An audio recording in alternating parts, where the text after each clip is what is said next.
Hindi kami makalabas dahil may curfew sa barangay. Kaya't nang kami ginutom, nagpa-deliver ng lugaw. Dapat kasing pampakusaw, pang-merienda o pang-agahan, lalo pat may itlog o karneng manok, katakang-takang lalo kung malapot.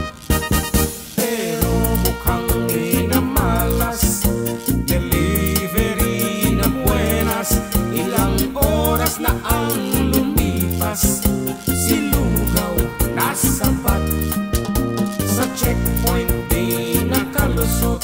Hindi nga raw siya esensyal, kanino ka matatawa, sa kanila o sa'kin na gutom na.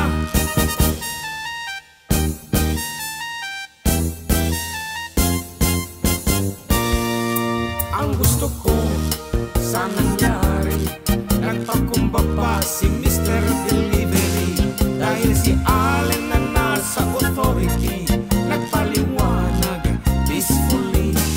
Kahit mali ay mabuti, walang pasensya na napundi.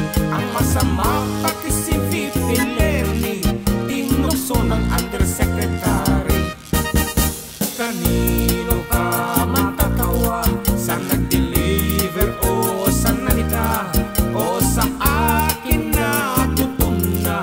Nasaan ba ang hustisya, o baka sa nagpatuksada na si VP ay lugaw nga, at di na nga essential siya, kundi pabigat pa.